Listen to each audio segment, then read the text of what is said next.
ആകാശവാണി ദേശീയ നാടക പരിപാടി.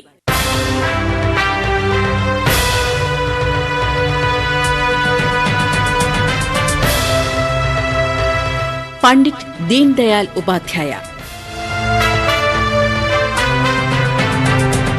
രചന ശോഭ ഭരദ്വാജ്. മലയാളം പരിഭാഷ ലക്ഷ്മിശ്രീ എസ് മാരാർ.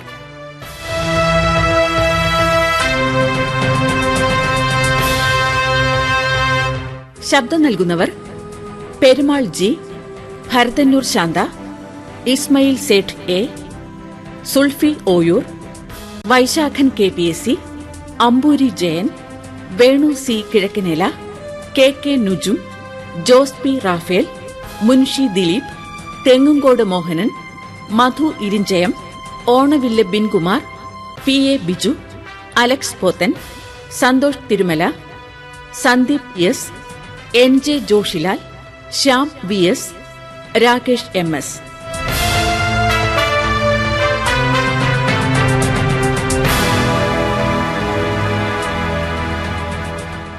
പണ്ഡിറ്റ് ദീൻദയാൽ ഉപാധ്യായ.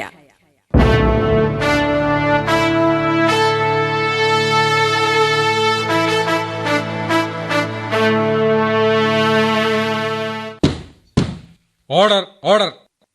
ശരി, പറയൂ, മുഴുവൻ പറയൂ, ചുരുക്കി പറയൂ, എന്താണുണ്ടായതെന്ന്.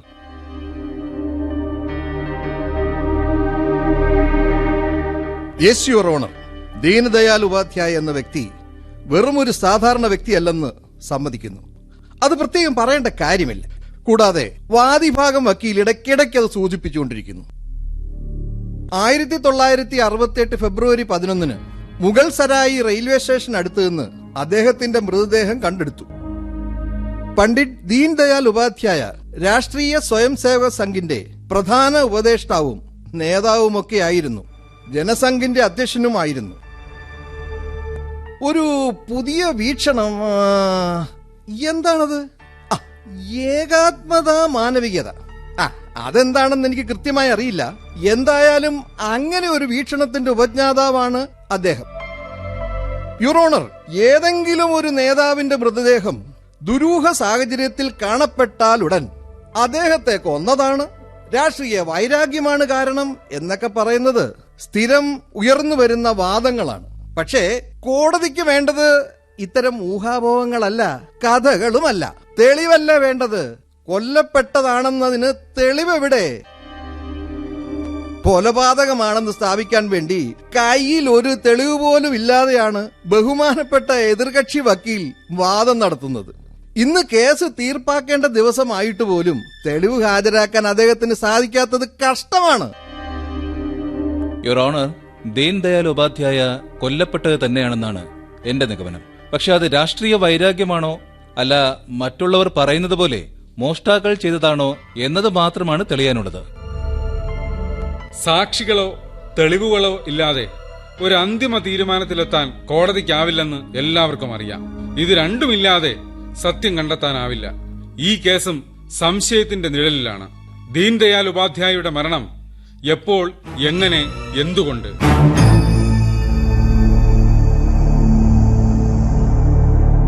എപ്പോൾ, എങ്ങനെ, എന്തുകൊണ്ട്? ഈ വാക്കുകൾ നിറഞ്ഞ വാക്യങ്ങൾ എന്നും ചോദ്യങ്ങൾ ഉയർത്തുന്നവയാണ്. എന്നാൽ ഈ ചോദ്യങ്ങൾക്കൊക്കെ ഉത്തരം കിട്ടുമെന്ന് ഉറപ്പൊന്നുമില്ല. എന്റെ മരണത്തിന് കാരണമെന്തെന്ന് ഇവർക്ക് പിടികിട്ടാത്തതുപോലെ തന്നെയായിരുന്നു വെറും 1.5 വയസ്സുള്ള കൊച്ചുകുട്ടിയായിരുന്നപ്പോ മുറ്റത്തെ മരക്കട്ടിലിൽ അച്ഛൻ ഉറങ്ങുന്നതെന്താണെന്നറിയാതെ ഞാൻ നിന്നത്. കരഞ്ഞുകൊണ്ടിരിക്കുന്ന അമ്മയുടെ സാരിത്തുമ്പിൽ പിടിച്ചു വലിച്ച് പലവട്ടം ചോദിച്ചിട്ടും എനിക്ക് ഉത്തരം കിട്ടിയില്ല. രാം നാം സത്യഹേ എന്ന് പറഞ്ഞുകൊണ്ട് കുറെ പേർ ചേർന്ന് അച്ഛനെ എടുത്തുകൊണ്ടുപോയി. ആദ്യമായാണ് ഞാനത് കേൾക്കുന്നത്. രാം നാം സത്യഹേ. അച്ഛൻ മരിച്ചുപോയെന്ന് എനിക്കറിയുമായിരുന്നില്ല. കൊച്ചുകുട്ടിയായിരിക്കുമ്പോൾ മാത്രമല്ല, ഇപ്പോഴും മരണമെന്ന സത്യത്തെ തിരിച്ചറിയാൻ എനിക്ക് കഴിയുന്നില്ല.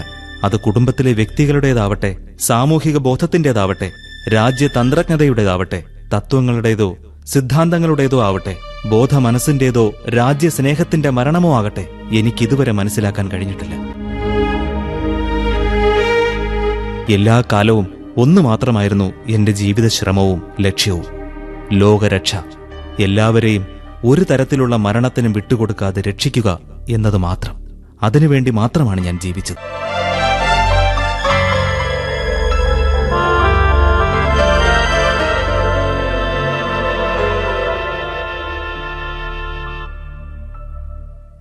വന്ദേ മാതരം. വന്ദേ മാതരം.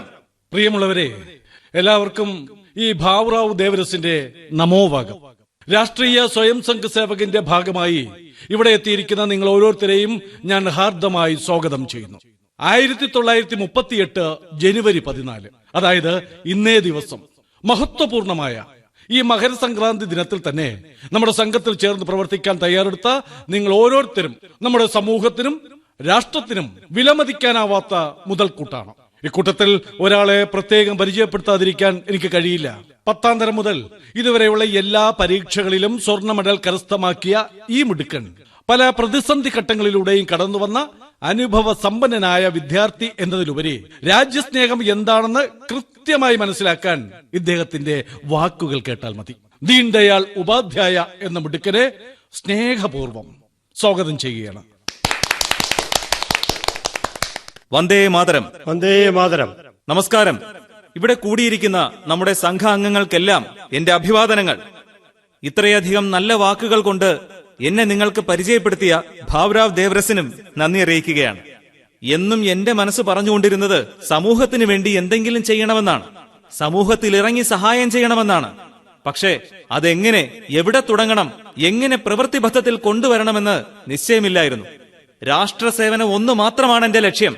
വഴി കാണാതെ നിന്ന എനിക്ക് വഴികാട്ടിയത് സംഘമാണ്. സംഘത്തിന്റെ കൂടെ നിന്ന് രാഷ്ട്രസേവനം ചെയ്യാൻ സാധിക്കുമെന്ന് എനിക്ക് ഉറപ്പുണ്ട്. ഇന്ന് ഈ സംഘത്തിൽ എനിക്ക് പ്രവർത്തിക്കാൻ കാരണക്കാരനായ ഭാവ്രാവ് ദേവരസിനും അതോടൊപ്പം ബലവന്ത് ഷിൻഡേക്കും ഞാൻ നന്ദി അറിയിക്കുന്നു. സംഘത്തിന്റെ മൂല്യങ്ങളെക്കുറിച്ചും പ്രവർത്തന രീതികളെക്കുറിച്ചും എനിക്ക് മനസ്സിലാക്കി തന്നില്ലായിരുന്നുവെങ്കിൽ ഞാൻ ഇവിടെ ഉണ്ടാവില്ലായിരുന്നു. സംഘം ഹിന്ദു സംഘമാണെങ്കിലും യാഥാസ്ഥിതികമായ മനോഭാവം വെച്ചു പുലർത്തുന്ന രീതി അല്ല സംഘത്തിന്റേതെന്നും അസഹിഷ്ണുതയെ പ്രോത്സാഹിപ്പിക്കുന്ന രീതി അല്ല സംഘത്തിന്റേതെന്നും വ്യക്തമാക്കി തന്നത് ഈ വ്യക്തികളാണ്. നമ്മുടെ മതവും സംസ്കാരവും പുരാതനമാണ്. ഇന്നുണ്ടായിരിക്കുന്ന പല മതങ്ങളും നമ്മുടെ ഈ പൗരാണികമായ മതത്തിൽ നിന്ന് ഉരുത്തിരിഞ്ഞവയാണ്. ഹിമവാനിൽ നിന്നും ഉത്ഭവിക്കുന്ന നമ്മുടെ പുണ്യനദിയായ ഗംഗയിൽ നിന്നും ഉത്ഭവിക്കുന്ന കൈവഴികൾ പലയിടങ്ങളിലേക്കും ഒഴുകിയെത്തി പല പേരുകളിൽ അറിയപ്പെടുന്നത് പോലെയാണ് നമ്മുടെ ഹിന്ദുമതവും സംസ്കാരവും. വടവൃക്ഷത്തിന് നിരവധി ശാഖകൾ ഉണ്ടാവാമെങ്കിലും അതിന്റെ വേരിനെ കൃത്യമായി സംരക്ഷിച്ചെങ്കിലേ അതിന്റെ ഓരോ ശിഖരത്തിനും തടിക്കും നിലനിൽപ്പുള്ളൂ. അതുപോലെ പൗരാണികമായ നമ്മുടെ സംസ്കാരത്തെ സംരക്ഷിച്ചാൽ മാത്രമേ അതിന് നിലനിൽപ്പുള്ളൂ. പ്രിയമുള്ള എന്റെ സംഘാംഗങ്ങളെ, നമ്മുടെ അമൂല്യമായ സംസ്കാരത്തെ രക്ഷിക്കുകയും അതിന്റെ മഹത്വത്തെ പ്രചരിപ്പിക്കുകയും ചെയ്യേണ്ടത് അത്യാവശ്യമാണ്. എന്നാൽ മാത്രമേ സ്വതന്ത്ര ഭാരതമെന്ന നമ്മുടെ സ്വപ്നം സാക്ഷാത്കരിക്കാൻ നമുക്ക് സാധിക്കൂ. അതിനുവേണ്ടി നമ്മുടെ സംസ്കാര പാലനത്തിനായി എല്ലാവരും സംഘത്തിൽ ചേർന്ന് പ്രവർത്തിക്കേണ്ടിയിരിക്കുന്നു. സംസ്കാര സംരക്ഷണത്തിനായി, അതുവഴി രാജ്യത്തിന്റെ സ്വാതന്ത്ര്യത്തിനായി ഞാൻ പൂർണ്ണമായും എന്നെ സമർപ്പിക്കുമെന്ന് പ്രതിജ്ഞ ചെയ്യുന്നു. വന്ദേ മാതരം. വന്ദേ മാതരം. വന്ദേ മാതരം. വന്ദേ മാതരം. വന്ദേ മാതരം. വന്ദേ മാതരം. വന്ദേ മാതരം. വന്ദേ മാതരം.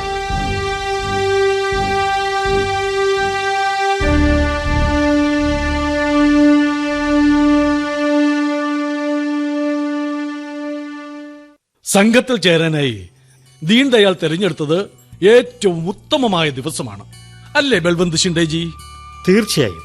മകരസംക്രാന്തി എന്ന പുണ്യ ദിവസത്തിനപ്പുറം ഐശ്വര്യം ഇനി എന്താണുള്ളത്? മകരസംക്രാന്തി ദിവസം ഗംഗയിൽ മുങ്ങിക്കുളിച്ചാൽ സകല പാപങ്ങളിൽ നിന്ന് മുക്തി നേടുമെന്നാ പറയുക.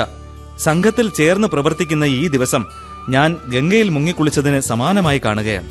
ഒരു നിമിഷം പോലും പാഴാക്കാതെ രാജ്യസേവനത്തിനായി എന്റെ ഹൃദയം തുടിക്കുകയാണ്. ഷിൻഡേജി, പുണ്യദിനമാണെന്നെനിക്ക്. പുണ്യദിനം. ദീൻദയാൽ, ഞാനൊരു കാര്യം പറയട്ടെ. പറയൂ, എന്താണ്? മറ്റുള്ളവരിൽ നിന്നും വ്യത്യസ്തമായതെന്തോ നിന്നിലുണ്ട്. വളരെ വ്യത്യസ്തമായത് എനിക്ക് കാണാം. ശരിയാണ് ബാബുരാവ് പറഞ്ഞത്. ദീൻദയാലിനെ പരിചയപ്പെടുന്നവർ ആരായാലും അവർക്കത് തിരിച്ചറിയാൻ കഴിയും. ദീൻദയാൽ, ഒരു തരത്തിൽ അല്ലെങ്കിൽ മറ്റൊരു തരത്തിൽ നീ രാഷ്ട്രസേവനം ചെയ്യാൻ വേണ്ടി ജനിച്ചവനാണ് എന്ന് ഉറപ്പ്. എന്റെ ഏറ്റവും വലിയ സന്തോഷവും അഭിമാനവും എന്താന്ന് വെച്ചാൽ നമ്മുടെ സംഘത്തിലൂടെ തന്നെ അത് സാധിക്കുമെന്നുറപ്പ്. അതിന് നമ്മുടെ സംഘം നിന്നോട് കടപ്പെട്ടിരിക്കുന്നു. ഞങ്ങളുടെ അഭിമാനമാണ് നീ. ഇത്രയും നല്ലൊരു പ്രവർത്തകനെ കിട്ടിയതിൽ ഞങ്ങൾ അതിയായി സന്തോഷിക്കുന്നു. ഇത്രയും പുകഴ്ത്തലുകൾക്ക് ഞാൻ അർഹനാണോ ബാബുരാവ്ജി? നീ നോക്കിക്കോ ദീൻദയാൽ, ബാബുരാമിന്റെ ഈ വാക്കുകൾ സത്യമായി മാറുന്ന ഒരു നാൾ വരും.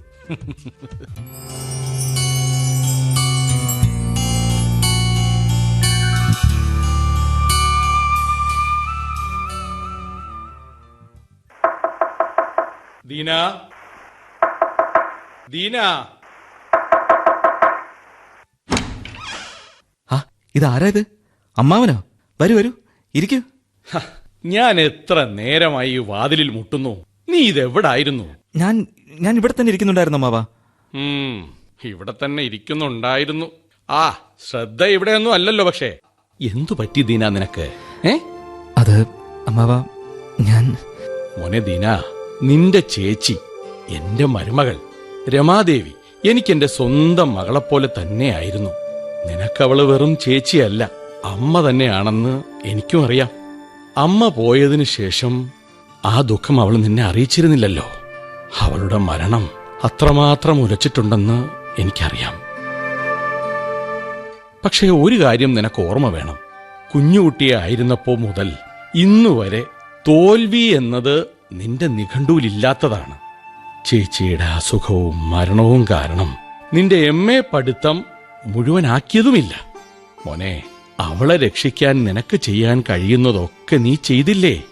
ഇവിടെ ആഗ്രഹി കൊണ്ടുവന്ന് അവളെ നീ ചികിത്സിച്ചില്ലേ? എന്നിട്ടും ഈശ്വര നിശ്ചയം മറ്റൊന്നായതിൽ നമുക്കെന്ത് ചെയ്യാൻ കഴിയും ദീന? നീ ഇങ്ങനെ എല്ലാം ഉപേക്ഷിച്ച് ഒന്നിലും ശ്രദ്ധയില്ലാതെ ദുഃഖിച്ചിരിക്കുന്ന കാണുമ്പോ ചേച്ചിയുടെ ആത്മാവിന് ശാന്തി കിട്ടില്ല. നീ ഒന്ന് ഉഷാറാക്. ധൈര്യമായിട്ട് നിന്റെ പഠിത്തം തുടങ്ങുന്നതാണ് ചേച്ചിയുടെ ആത്മാവിന് ശാന്തി കിട്ടാൻ നിനക്കിപ്പോ ചെയ്യാൻ പറ്റിയ ഏറ്റവും നല്ല കാര്യം. ഞാൻ പറയുന്നത് നീ കേൾക്കുന്നുണ്ടോ ദീന? ഉവ്വ് അമ്മാവ, അമ്മാവൻ പറഞ്ഞത് തന്നെയാണ് ശരി. ഞാൻ ശ്രമിക്കാം. ദീന, എനിക്കറിയാവുന്നതുപോലെ നിന്നെ മറ്റാർക്കാണ് മനസ്സിലാവുക?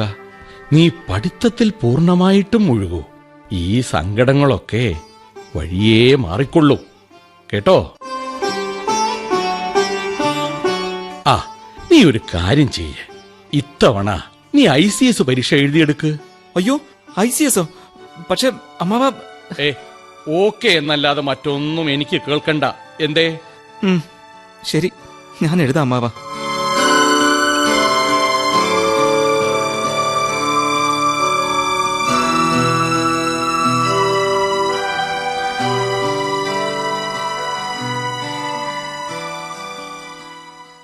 അമ്മാവൻ പറഞ്ഞതുപോലെ ICS പരീക്ഷയ്ക്ക് തയ്യാറെടുത്തത് നന്നായി.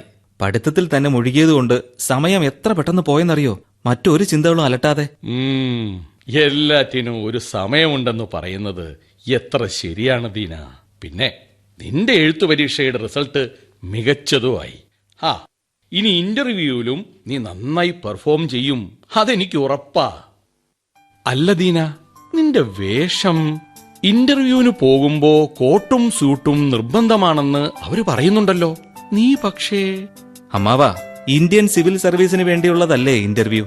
അഥവാ എന്നെ സെലക്ട് ചെയ്താൽ ഞാൻ നമ്മുടെ ദേശത്തുള്ളവരെ അല്ലേ സേവിക്കാൻ പോകുന്നത്, അല്ലാതെ ബ്രിട്ടീഷുകാരെ ഒന്നും അല്ലല്ലോ. പിന്നെ നമ്മുടെ സംസ്കാരത്തെ കാണിക്കുന്ന ഈ ധോത്തിയും കുർത്തയും ധരിച്ചാൽ എന്താ? നമ്മുടെ സ്വന്തം നാട്ടിൽ നമ്മുടെ സ്വന്തം നാട്ടുകാരെ സേവിക്കുന്നതിന് വിദേശികളുടെ വസ്ത്രം ധരിച്ചു പോകണമെന്ന യുക്തി എന്താണെന്ന് എനിക്ക് മനസ്സിലാകുന്നില്ല. എന്നെ കൊണ്ട് കോട്ടും സൂട്ടും ധരിക്കാനൊന്നും കഴിയില്ല. അത് മാത്രമല്ല അമ്മാവ, ഒരാളെ ജോലിക്ക് തിരഞ്ഞെടുക്കേണ്ടത് അയാളുടെ കഴിവും ചിന്താശേഷിയും വിദ്യാഭ്യാസവും ഒക്കെ നോക്കിയിട്ടല്ലേ, അല്ലാതെ ഒരാളുടെ വേഷഭൂഷാദികൾ നോക്കിയാണോ ജോലിക്ക് തിരഞ്ഞെടുക്കേണ്ടത്? നിന്നോട് തർക്കിച്ചിട്ട് ഒരു കാര്യവുമില്ല. ആലോചിച്ചു നോക്കുമ്പോ നീ പറയുന്നത് തന്നെയാ എപ്പോഴും ശരിയായി വരിക. ഏതായാലും സമയം കളയണ്ട, വേഗം പുറപ്പെടാൻ നോക്ക്. ശരി അമ്മാവ, ഞാൻ പോയി വരാം. അനുഗ്രഹിച്ചാലും. നന്നായി വരും. ഭഗവാൻ നിന്നെ അനുഗ്രഹിക്കട്ടെ. ഈ ചോറ്റുപാത്രം എടുക്കാൻ മറക്കണ്ട നീ. നീ ഇതിലും പാസ്സാവും, അതെനിക്ക് ഉറപ്പുണ്ട്. നീ പോയി വാ, സന്തോഷമായിട്ട് പോയി വാ.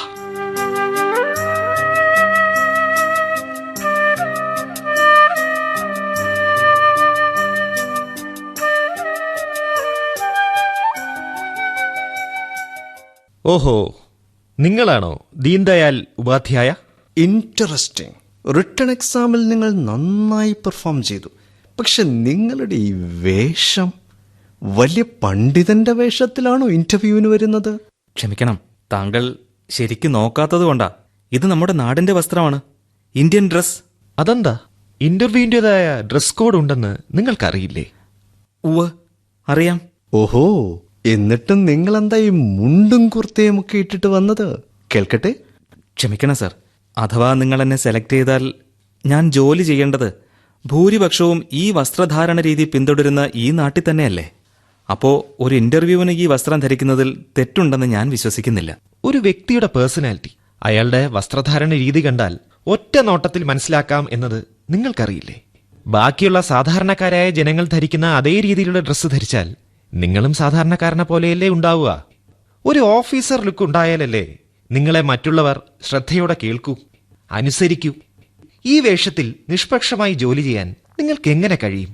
അതിനർത്ഥം ഞാൻ കാര്യങ്ങൾ പുതിയ രീതിയിൽ പഠിക്കേണ്ടി വരും എന്നാണല്ലോ. സർ, ഞാൻ മനസ്സിലാക്കിയിടത്തോളം ഏത് ജോലി ചെയ്യാനും വേണ്ടത് വൈദഗ്ധ്യമാണെന്നാണ്. ബുദ്ധിയും ചിന്തയും അനുഭവവുമാണ് ഏത് ജോലിയിലും വൈദഗ്ധ്യം നേടാനുള്ള പ്രധാന ഘടകങ്ങളായി ഞാൻ മനസ്സിലാക്കിയിട്ടുള്ളത്. കോട്ടും സൂട്ടുമൊക്കെ ധരിച്ചാൽ മാത്രമേ ജോലി നന്നായി ചെയ്യാൻ സാധിക്കൂ എന്ന് പറയുന്നതിൽ എന്തർത്ഥമാണുള്ളത്? ഒരാളുടെ ഉള്ളിലെ കഴിവും അയാളുടെ പ്രാപ്തിയും മനസ്സിലാക്കിയാലല്ലേ അയാളൊരു ജോലി ചെയ്യാൻ പ്രാപ്തനാണോ അല്ലയോ എന്ന് മനസ്സിലാക്കാൻ കഴിയൂ. അല്ലാതെ അയാൾ ധരിച്ച വേഷത്തിലൂടെ അല്ലല്ലോ.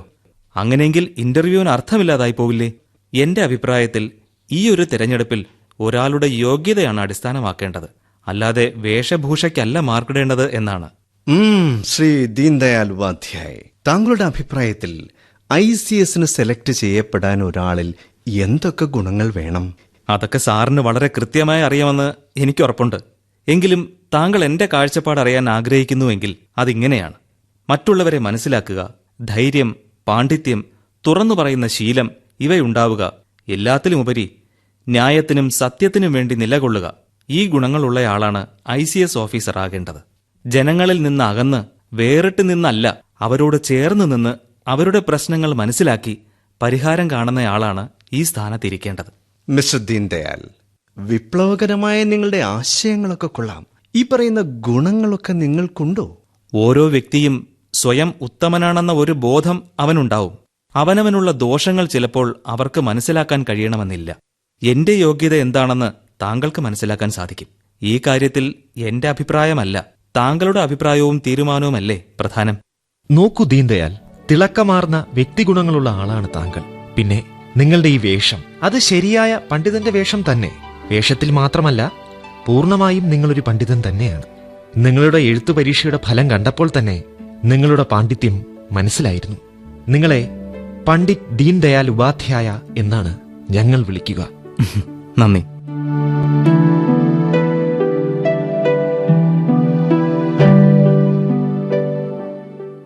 ICS പരീക്ഷയിൽ മികച്ച വിജയം നേടി സെലക്ട് ആയിട്ടും സർക്കാർ ജോലി വേണ്ടെന്ന് വെച്ച് നമ്മുടെ സംഘത്തിനു വേണ്ടി പ്രവർത്തിക്കാനുള്ള മനസ്സ് കാണിക്കാൻ ദീൻദയാലിനല്ലാതെ മറ്റൊരാൾക്കും സാധിക്കുമെന്ന് എനിക്ക് തോന്നുന്നില്ല. ശരിയല്ലേ രാംനാഥ്? വളരെ ശരിയാണ് ഭാവരാവ്. കുഞ്ചുബിഹാരി, നിങ്ങൾക്ക് എന്ത് തോന്നുന്നു? നമ്മൾ ആരെങ്കിലും വിചാരിച്ചോ ഇത്രയും കുറഞ്ഞ സമയത്തിനുള്ളിൽ ആഗ്രയിൽ നമ്മുടെ സംഘത്തെ വിപുലമാക്കുന്ന കാര്യങ്ങൾ പൂർത്തിയാക്കാൻ പറ്റുമെന്ന്? അതും ഇത്രയും ഭംഗിയായി നടത്താൻ, അല്ലേ? സത്യം, സ്വപ്നത്തിൽ പോലും വിചാരിച്ചില്ല ഇത്രയും ഭംഗിയാവുമെന്ന്. ഒരു സർക്കാർ ജോലിക്ക് വേണ്ടി എന്തും ചെയ്യാൻ സന്നദ്ധരായുള്ള ചെറുപ്പക്കാരിൽ നിന്നും എത്ര വ്യത്യസ്തനാണ് നമ്മുടെ ദീൻദയാൽ. രാഷ്ട്രത്തിനു വേണ്ടി സ്വന്തം ജീവിതം തന്നെ സമർപ്പിച്ചിരിക്കുകയാണ്. സംഘത്തിന്റെ പ്രചാരണത്തിനു വേണ്ടി ICS ഉദ്യോഗം ഉപേക്ഷിച്ചവൻ. ഇങ്ങനെയുള്ള ആൾക്കാരെയാണ് നമുക്ക് വേണ്ടത്.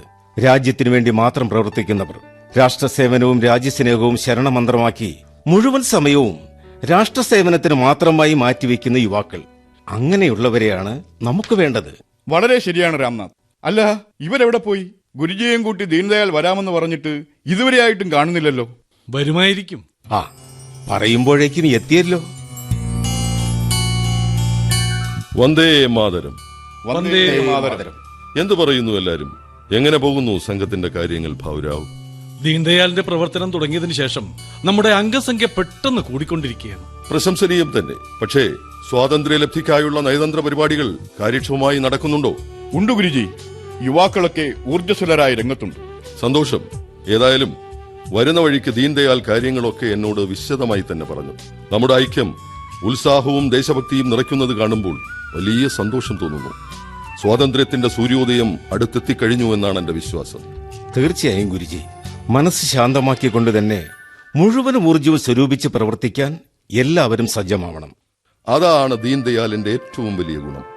പലപ്പോഴും ഞാൻ അത്ഭുതപ്പെടാറുണ്ട്. എങ്ങനെയാണ് ഹൃദയ നൈർമല്യതയോടെയും ശാന്തമായ മനസ്സോടെയും കാര്യങ്ങൾ നടത്തുന്നതെന്ന്. രണ്ടും ഒരുപോലെ എങ്ങനെ കൊണ്ടുപോകുന്നു ദീൻദയാൽ? അതൊരു കല തന്നെയാണ്. നിങ്ങളുടെ എല്ലാവരുടെയും സാന്നിധ്യം ഒന്നുകൊണ്ട് മാത്രം സാധിക്കുന്ന കാര്യമാണതൊക്കെ, മറ്റൊന്നുമല്ല. നിങ്ങളുടെയൊക്കെ ആശീർവാദവും സഹകരണവും തന്നെയാണ് കാര്യങ്ങൾ കൃത്യമായ ദിശയിൽ പോകാൻ സഹായിക്കുന്നത്. കുശാഗ്രബുദ്ധി, കഠിനാധ്വാനം, അനുകമ്പ, അച്ചടക്കം തുടങ്ങിയ എല്ലാ ഗുണങ്ങളും നമ്മുടെ ഓരോ പ്രവർത്തകനും ഉണ്ടായിരിക്കുകയും അങ്ങനെ പ്രവർത്തിക്കുകയും ചെയ്യുമ്പോൾ മാത്രമേ നമ്മുടെ ലക്ഷ്യം കൈവരിക്കുവാൻ കഴിയൂ. വിജയം സുനിശ്ചിതമാണെന്ന ആത്മവിശ്വാസത്തോടെ നമുക്ക് ഒരുമിച്ച് സംഘത്തോട് ചേർന്ന് പ്രവർത്തിച്ച് മുന്നേറണം. സ്വാതന്ത്ര്യമെന്ന മന്ത്രം ഉരുവിട്ട് മനസ്സിൽ നിറച്ചാൽ മാത്രമേ അത് നമുക്ക് താമസം വിനാ നേടാനും കഴിയൂ. സ്വാതന്ത്ര്യം നേടും വരെ ആരും ഒരടി പോലും പുറകോട്ട് പോകരുത്. വന്ദേ മാതരം, വന്ദേ മാതരം, വന്ദേ മാതരം, വന്ദേ മാതരം.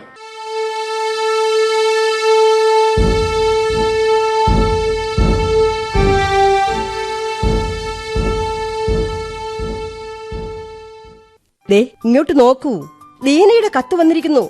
നിങ്ങളിത് എവിടെ പോയിരിക്കുക? പിന്നെ ദീനയുടെ കത്ത് ഒന്ന് വായിച്ചു കേൾപ്പിക്കുന്നു. ഓ, വരുന്നു വരുന്നു വരുന്നു. നീ വലിയ ഉത്സാഹത്തിലാണല്ലോ. ഇല്ലാതെ നമ്മളാ കല്യാണക്കാര്യത്തെ കുറിച്ച് അയച്ച കത്തിന്റെ മറുപടിയല്ലേ? അവൻ എന്താ എഴുതിയിരിക്കുന്നു വായിക്കേ. വായിക്കാം വായിക്കാം. നീ സമാധാനമായിട്ട് ഇരിക്കേ. കത്തിങ്ങി തന്നെ വായിക്കട്ടെ. വായിച്ചോളൂ. കേട്ടോ. പ്രിയപ്പെട്ട അമ്മാവന് കത്തു കിട്ടി. എന്നും എന്റെ നന്മ മാത്രമാണ് അമ്മാവനും അമ്മായിയും ആഗ്രഹിച്ചിട്ടുള്ളതെന്ന് എനിക്കറിയാം. അമ്മാവ, നമ്മുടെ രാഷ്ട്രത്തിന്റെ ഇന്നത്തെ അവസ്ഥ കണ്ടിട്ട് ഞാൻ ദുഃഖിതനും നിരാശനുമാണ്. അമ്മാവൻ എനിക്ക് വിദ്യാഭ്യാസം നൽകി എന്തിനും യോഗ്യനാക്കി എന്നെ ഈ നിലയിലെത്തിച്ചു.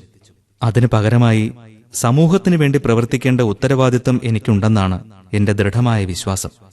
നമ്മുടെ കൃഷിഭൂമിയിൽ കൃത്യസമയത്തുള്ള വളപ്രയോഗമാണ് നല്ല വിളവ് കിട്ടാനുള്ള ശരിയായ മാർഗം, അല്ലേ? വളപ്രയോഗമില്ലാതെയായാൽ ഭൂമിക്ക് പിന്നീട് ഒട്ടും വിളവെടുക്കാനില്ലാത്ത അവസ്ഥ വരും. അതുപോലെ തന്നെ ഭൂമിയാകുന്ന നമ്മുടെ സമൂഹത്തിൽ ഇപ്പോൾ എന്റെ സേവനം അത്യാവശ്യമാണ്. സമൂഹം എനിക്ക് നൽകിയ ഗുണങ്ങൾ തിരിച്ചു നൽകാനുള്ള അവസരമാണിത്. ആരുടെ ധർമ്മരക്ഷയ്ക്കാണ് രാമൻ വനവാസം അനുഷ്ഠിച്ചത്? കൃഷ്ണൻ എന്തൊക്കെ കഷ്ടതകളാണ് തരണം ചെയ്തത്? റാണാ പ്രതാപ് കാട്ടിലലഞ്ഞത്? ശിവജി സർവം സമർപ്പിച്ചത്? ഈ സമർപ്പണങ്ങൾക്ക് പകരമായി നമ്മുടെ കൊച്ചു കൊച്ചു ആഗ്രഹങ്ങൾ ത്യജിക്കുന്നതിന് നാം തയ്യാറാവണം. സമൂഹം രക്ഷയ്ക്ക് വേണ്ടി നമ്മളോട് യാചിക്കുമ്പോൾ പുറംതിരിഞ്ഞു നിൽക്കാമോ അമ്മാവ? പലരും അവരവരുടെ ഒരേ ഒരു മകനെ സന്തോഷത്തോടെ സമൂഹ സേവനത്തിനായി വിട്ടുകൊടുക്കുന്നു. 3 മക്കളുള്ള അമ്മാവന് അതിലൊരാളെ രാഷ്ട്രസേവനത്തിനായി നൽകാൻ സാധിക്കില്ലേ? എനിക്കറിയാം. അല്ല, എനിക്ക് ഉറപ്പുണ്ട് അമ്മാവൻ വേണ്ടെന്ന് പറയുകയില്ല എന്ന്. എന്നെ പൂർണ്ണമായും മനസ്സിലാക്കുമെന്ന്. എന്ന് അങ്ങയുടെ സ്വന്തം ദീൻദയാൽ. അപ്പോ അവൻ കല്യാണം കഴിക്കില്ല എന്നാണോ പറയുന്നത്? എങ്ങനെ അവനെ ഒന്ന് പറഞ്ഞു മനസ്സിലാക്കും? അല്ല, നിനക്ക് തോന്നുന്നുണ്ടോ അവനെ പറഞ്ഞു മനസ്സിലാക്കാൻ പറ്റുമെന്ന്? അല്ലെങ്കിലും ചെറുപ്പത്തിൽ തന്നെ കുടുംബത്തിന്റെ കെട്ടുപാടുകളിൽ നിന്നും അവനെ ഈശ്വരൻ തന്നെ മുക്തനാക്കിയതാ. നിനക്ക് ഓർമ്മയില്ലേ, അവൻ ചെറിയ കുട്ടിയായിരുന്നപ്പോ വീട്ടിൽ കള്ളൻ കയറിയതും ദീന ആ കള്ളന്റെ കാലൊടിച്ചു വിട്ടതും? ഇപ്പോ യുവാവായ അവൻ രാജ്യരക്ഷയ്ക്കായി സന്നദ്ധനായതിൽ അത്ഭുതമില്ലടോ. സ്വന്തം രാജ്യത്തെ കൊള്ളയടിക്കുന്നത് കണ്ടു നിൽക്കാൻ അവനെപ്പോലെ മിടുക്കനായ ഒരു യുവാവിന് കഴിയില്ല. അവനെ പറഞ്ഞു മനസ്സിലാക്കുന്നതിനു പകരം നമ്മൾ സ്വയം മനസ്സിലാക്കുകയാണ് വേണ്ടത്. എന്താ? ശരിയാ.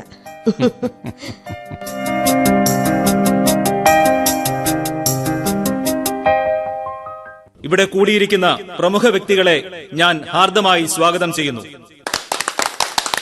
അതോടൊപ്പം ഏവർക്കും എന്റെ നന്ദിയും അറിയിക്കുന്നു. രാഷ്ട്രധർമ്മ പ്രകാശൻ ലിമിറ്റഡിന്റെ പേരിൽ രാഷ്ട്രധർമ്മം എന്ന നമ്മുടെ മാഗസിൻ പ്രകാശിതമാവുകയാണ്. ഇതിന്റെ മാനേജിംഗ് ഡയറക്ടർ ശ്രീ നാനാജി ദേശ്മുഖ്, പ്രകാശന കർമ്മം നിർവഹിക്കുന്ന ശ്രീ രാധേശ്യാം കപൂർ, നമ്മുടെ മാനേജർമാരായ ശ്രീ ജ്വാല പ്രസാദ് ചതുർവേദി, ശ്രീ മൻമോഹൻ ഗുപ്ത, അതുപോലെ നമ്മുടെ പ്രസിന്റെ നടത്തിപ്പുകാരായ ശ്രീ ബജ്രംഗ് ശരൺ തിവാരി, ജനാർദ്ദൻ റാവു പാവ്ജി, ഇവരാണ് ഇങ്ങനെ ഒരു ഉദ്യമം സഫലമാക്കാനുള്ള പ്രയത്നത്തിൽ പങ്കാളികളായവർ. ഞാനിവരോട് കടപ്പെട്ടിരിക്കുന്നു. ജനസമൂഹത്തെ പുതിയൊരു ഉണർവിലേക്ക് നയിക്കാനും രാജ്യത്തിന്റെ ഉയർച്ചയ്ക്കും ഈ മാഗസിൻ ഒരു ചുവടുവയ്പ് തന്നെയാണ്. പുതിയൊരു വിപ്ലവ വീര്യം ഇത് ജനങ്ങളിൽ ഉണർത്തും എന്ന് തന്നെ ഞാൻ വിശ്വസിക്കുന്നു. നമ്മുടെ മാനേജിംഗ് ഡയറക്ടർ ശ്രീ നാനാജി ദേശ്മുഖിനെ 2 വാക്ക് സംസാരിക്കുവാനായി വേദിയിലേക്ക് ക്ഷണിക്കുന്നു. എല്ലാവർക്കും എന്റെ നമസ്കാരം.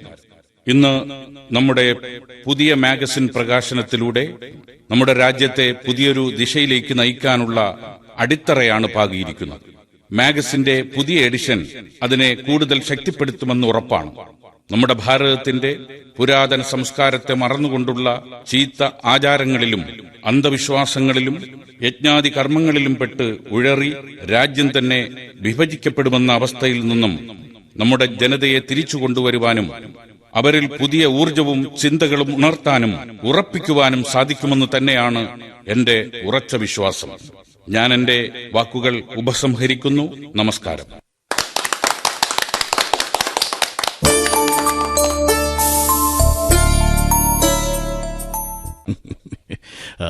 ദീൻദയാൽ, മാഗസിൻ പ്രകാശനം എന്ന നിങ്ങളുടെ സ്വപ്നം സഫലമായതിൽ വളരെ സന്തോഷമുണ്ട്. സന്തോഷം ജനാർദ്ദൻ, നന്ദി. അതേ ദീനദയാൽ, പലയിടത്തും താങ്കളുടെ ലേഖനങ്ങളും എഴുത്തുകളും ഉണ്ടെങ്കിലും താങ്കളുടേതായി ഈ മാഗസിൻ പ്രസിദ്ധീകരിച്ചത് എന്തുകൊണ്ടും നന്നായി. ബജരംഗ് ഭായ്, നമ്മുടെ ചിന്തകൾ ജനങ്ങളിലേക്ക് എത്തിക്കാനുള്ള ഏറ്റവും സരളമായ വഴിയാണിത്. എന്ത് കാര്യവും കൃത്യതയോടെയും വേഗത്തിലും നമ്മുടെ ജനതയ്ക്കിടയിൽ എല്ലായിടത്തും ഒരുപോലെ എത്തിക്കാനുള്ള എളുപ്പമാർഗം ഇതാണെന്ന് എനിക്ക് ഉറപ്പുണ്ട്. ശരിയാണ്, അങ്ങനെ തന്നെ നടക്കും. എന്തായാലും നടക്കും. ദുർബലരായവർ ശക്തി നേടുമ്പോഴാണ് രാജ്യം കരുത്തുറ്റതാവുന്നത്. രാഷ്ട്രമെന്ന ഒരേ ഒരു സത്യത്തെ ഉപാസിക്കുകയാണ് നമ്മുടെ കർമ്മം. തീക്ഷ്ണമായ രാഷ്ട്രവാദത്തിലൂടെ നമ്മുടെ സംസ്കാരത്തെ പ്രബലമായി നിലനിർത്തുന്നതിലൂടെയാണ് രാഷ്ട്രത്തെ ഉപാസിക്കുന്ന കർമ്മം സഫലമാവുക. ജനാർദ്ദൻ, ഈ മാസിക കൂടാതെ ഒരു വാരികയും ദ്വൈവാരികയും കൂടി പ്രസിദ്ധീകരിക്കണമെന്നാണ് ഞാൻ ഉദ്ദേശിക്കുന്നത്. നിങ്ങളൊരു കാര്യം ഉദ്ദേശിച്ചാൽ അത് ഏത് വിധേനയും നടപ്പാക്കുമെന്ന് എനിക്കറിയാം. ശരി, എന്നാൽ ഞങ്ങൾ ഇറങ്ങട്ടെ. വീണ്ടും കാണാം. നമസ്കാരം.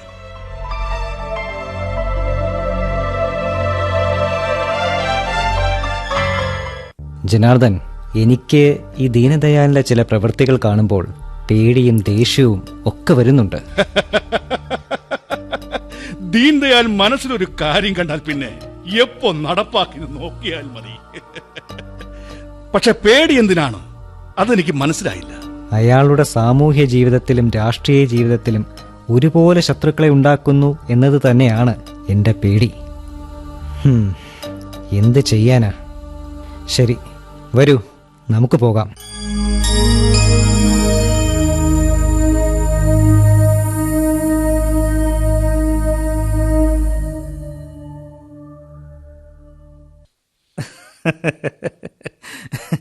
അടൽ ബിഹാരി വാജ്പേയിജി, നിങ്ങളോട് വാക്ചാതുരിയിൽ ജയിക്കാൻ എനിക്കാവില്ല. സമ്മതിച്ചിരിക്കുന്നു. ഞാൻ തമാശ പറയുന്നതല്ല. സത്യമായിട്ടും ദീൻദയാൽ, നിങ്ങളുടെ കഠിന പ്രയത്നവും ആത്മസമർപ്പണവും ഒന്നുകൊണ്ട് മാത്രമാണ് രാഷ്ട്രധർമ്മപ്രകാശ് ലിമിറ്റഡിന്റെ മാസികയും വാരികയും ദിനപത്രവും ഒക്കെ ഇത്ര പെട്ടെന്ന് പുറത്തിറക്കാൻ സാധിച്ചത്.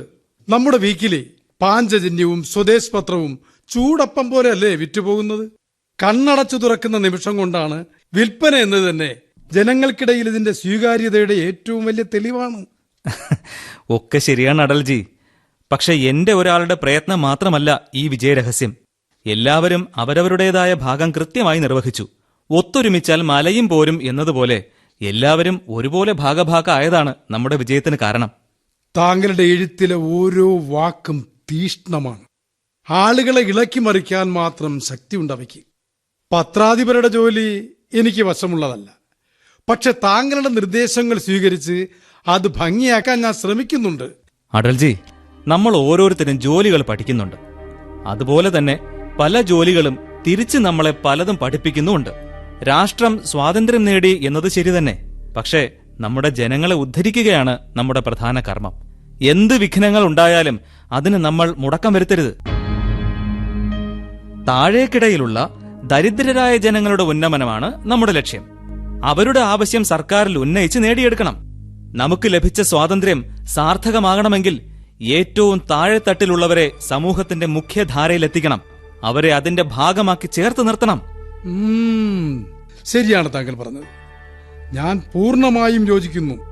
പരാധീനതകളുള്ള ജനങ്ങളുള്ളിടത്തോളം നമ്മുടെ രാജ്യം പൂർണ്ണ സ്വാതന്ത്ര്യം നേടിയെന്ന് പറയാൻ കഴിയില്ല. നമ്മുടെ പ്രവർത്തനങ്ങൾ ഊർജിതമാക്കുക തന്നെയാണ് ഏക പോംവഴി. വിഭജനം കാരണം സ്വാതന്ത്ര്യം കിട്ടിയത് ആഘോഷിക്കാൻ പോലും നമുക്ക് സാധിച്ചില്ല. സ്വാതന്ത്ര്യത്തിന് വേണ്ടി ഒന്നു ചേർന്ന് പോരാടിയ അതേ മതങ്ങൾ തന്നെ സ്വാതന്ത്ര്യം കിട്ടിയതിനു ശേഷം ഒരു വിഭജനത്തിന് കാരണമായത് ഓർക്കുമ്പോൾ വളരെയധികം സങ്കടം തോന്നുന്നുണ്ട്. സർക്കാരിന്റെ അപ്രായോഗികമായ പ്രീണന നയമാണ് നമ്മുടെ രാജ്യത്ത് വിഭജനത്തിന്റെ തീ ആളിക്കത്തിച്ചത്. പഴയ പാകിസ്ഥാനിൽ നിന്നും മതം മാറാൻ തയ്യാറല്ലാത്തവരെ ഇപ്പോഴും ഓടിച്ചു വിടുകയാണ്. എന്നിട്ട് ഇവിടത്തെ സർക്കാരിന് പാകിസ്ഥാൻ പ്രധാനമന്ത്രി ലിയാഖത്ത് അലിയോട് അനുരഞ്ജന ശ്രമം നടത്താനല്ലേ തിരക്ക്? ഈ സാധാരണ ജനങ്ങളെ ഭയങ്കരമായ കഷ്ടതയിലേക്ക് തള്ളിയിടുകയാണ് സർക്കാർ ചെയ്യുന്നത്. കഷ്ടം തന്നെ. ഈ അനുരഞ്ജന ശ്രമത്തിനെതിരെ നമ്മുടെ വ്യവസായ മന്ത്രി ശ്യാമപ്രസാദ് മുഖർജി സംസാരിച്ചതാണ്. ഈ അനുരഞ്ജനം നമ്മുടെ രാജ്യത്തിന് ഗുണകരമാവില്ലെന്ന് ഏതൊക്കെ രീതിയിൽ മനസ്സിലാക്കാൻ ശ്രമിച്ചു അദ്ദേഹം. എന്നിട്ടും അദ്ദേഹം മന്ത്രിസഭയിൽ നിന്ന് രാജിവെച്ചതും അതുകൊണ്ടാണെന്നാണ് കേട്ടത്. നമ്മുടെ ഗുരുജി ശ്രീ മാധവ സദാശിവറാവു ഗോൽവാൽക്കറുമായും അദ്ദേഹം കൂടിക്കാഴ്ച നടത്തിയിരുന്നു. അതെ, ശരിയാണ്. ഗുരുജിയുമായുള്ള കൂടിക്കാഴ്ചയ്ക്ക് പ്രത്യേക കാരണവും ഉണ്ടാവുമെന്ന് ഉറപ്പാണ്. ഒരു സംശയവുമില്ല. അദ്ദേഹത്തിന്റെ ഏത് പ്രവൃത്തിയും പ്രത്യേക ഉദ്ദേശത്തോടെ ആയിരിക്കും. വിശ്വസ്തനായ സത്യസന്ധനായ ദേശഭക്തനാണ് അദ്ദേഹം.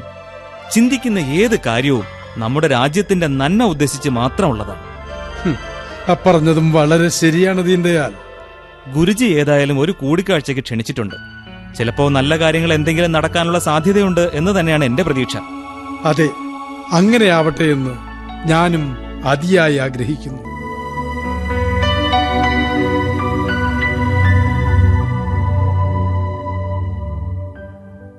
വരൂ ദീൻദയാൽ, വരൂ. പ്രണാമം ഗുരുജി. സുഖമല്ലേ? എനിക്ക് സുഖം തന്നെ. എന്തേ ഗുരുജി വരാൻ പറഞ്ഞത്? ശാന്തമായ മനസ്സും ഒന്നു ചായാൻ ഉറച്ച തോളും വേണമെന്ന് തോന്നുമ്പോഴൊക്കെ ആദ്യം മനസ്സിൽ വരുന്നത് നിങ്ങളുടെ മുഖമാണ്. അങ്ങയുടെ വിശ്വാസത്തിനും നല്ല വാക്കുകൾക്കും ഞാൻ വലിയ വില കൽപ്പിക്കുന്നു ഗുരുജി. പറയൂ, എന്താ കാര്യം? നോക്കൂ ദീൻദയാൽ, നിനക്കറിയാവുന്ന കാര്യം തന്നെയാണല്ലോ. നമ്മുടെ രാജ്യത്തിന് സ്വാതന്ത്ര്യം കിട്ടിയെങ്കിലും അതിന്റെ ശരിയായ ഫലം നമ്മുടെ ജനങ്ങൾക്ക് നേടിക്കൊടുക്കാനുള്ള യുദ്ധം ഇപ്പോഴും ബാക്കിയാണ്. അതെ, തീർച്ചയായും. നമ്മുടെ ശ്രമങ്ങൾ സംഘത്തിലൂടെയും നമ്മുടെ ദിനപത്രം വാരിക മാസികകളിലൂടെയും മാത്രം നടത്തിയാൽ പൂർണ്ണമാവില്ല എന്നാണ് എനിക്ക് തോന്നുന്നത്. ഭാരതത്തിന്റെ ഭരണം ശരിയായ കരങ്ങളിലാവണം. ശരിയാണ്. സ്വതന്ത്ര ഭാരതത്തിന് ഏറ്റവും ആവശ്യമായതും അതാണ്. സ്വാതന്ത്ര്യം എന്നതിന്റെ അർത്ഥം ഒരു കൂട്ടം ആളുകളുടെയോ പ്രത്യേക കുടുംബത്തിന്റെയോ മാത്രം സ്വാർത്ഥതയുടെ പൂർത്തീകരണമല്ല, മറിച്ച് ഓരോ പൗരന്റെയും ഉയർച്ചയും വികാസവുമാണ്. നമ്മുടെ പ്രചാരകനായ വസന്തറാവു വഴി ശ്യാമപ്രസാദ് മുഖർജി എന്നെ കാണാൻ വന്നിരുന്നു. ഞാൻ അറിഞ്ഞിരുന്നു. അദ്ദേഹത്തിന്റെ അഭിപ്രായം കോൺഗ്രസ് സർക്കാരിനെതിരെ ഒരു രാഷ്ട്രീയ മോർച്ച സംഘടിപ്പിക്കണമെന്നാണ്. അതിനായി അദ്ദേഹം നമ്മുടെ സഹായം തേടിയിരിക്കുകയാണ്. നല്ല തീരുമാനമാണത്. എനിക്കും അതുതന്നെയാണ് അഭിപ്രായം. ശക്തമായ ഒരു ഭരണപക്ഷത്തിന് അതിനേക്കാൾ ശക്തമായ ഒരു പ്രതിപക്ഷവും വേണം. ഞാൻ അതുകൊണ്ട് മുഖർജിക്ക് വാക്കുകൊടുത്തു. നമ്മളേവരും ഇക്കാര്യത്തിൽ അദ്ദേഹത്തിന്റെ കൂടെ ചേർന്ന് നിൽക്കും എന്ന്. സന്തോഷത്തോടെ ഞാനും അനുകൂലിക്കുന്നു. സംഘാടനത്തിന് ഏറ്റവും അനുയോജ്യൻ നിങ്ങളാണ് ദീൻദയാൽ. ശ്യാമപ്രസാദിന്റെ കൂടെ ചേർന്ന് രാഷ്ട്രീയ മോർച്ച നടത്താനുള്ള എന്തൊക്കെ കാര്യങ്ങൾ ആവശ്യമാണോ അവ നിനക്ക് നല്ല രീതിയിൽ ചെയ്യാൻ കഴിയും. അതിനായി നമ്മുടെ കൂടുതൽ പ്രവർത്തകരെ ഒരുമിച്ച് ചേർത്ത് വേണ്ടതുപോലെ ചെയ്യണമെന്നാണ് എന്റെ ആഗ്രഹം. പക്ഷേ ഗുരുജി, എനിക്കറിയാം രാഷ്ട്രീയത്തിൽ നിനക്ക് താല്പര്യമില്ല എന്ന്. പക്ഷേ ഇപ്പോഴത്തെ സർക്കാർ ഇതേ രീതിയിലാണ് കാര്യങ്ങൾ തുടരുന്നതെങ്കിൽ നമ്മുടെ രാജ്യം ഏതവസ്ഥയിലെത്തുമെന്ന് ഊഹിക്കാൻ പോലും കഴിയില്ല. അതുകൊണ്ട് ഞാൻ ആഗ്രഹിക്കുന്നത് ഞാൻ ചെയ്യാൻ ഗുരുജി. അങ്ങയുടെ ആഗ്രഹം പോലെ തന്നെ ഞാൻ എന്റെ കഴിവിന്റെ പരമാവധി രാഷ്ട്രീയ മോർച്ചയ്ക്ക് വേണ്ടി പ്രവർത്തിക്കാം. സന്തോഷം ദീൻദയാൽ. നീ തള്ളിപ്പറയുകില്ലെന്ന് എനിക്കറിയാമായിരുന്നു. എനിക്ക് പോകാൻ അനുവാദം തരൂ ഗുരുജി. വിജയീ ഭവ.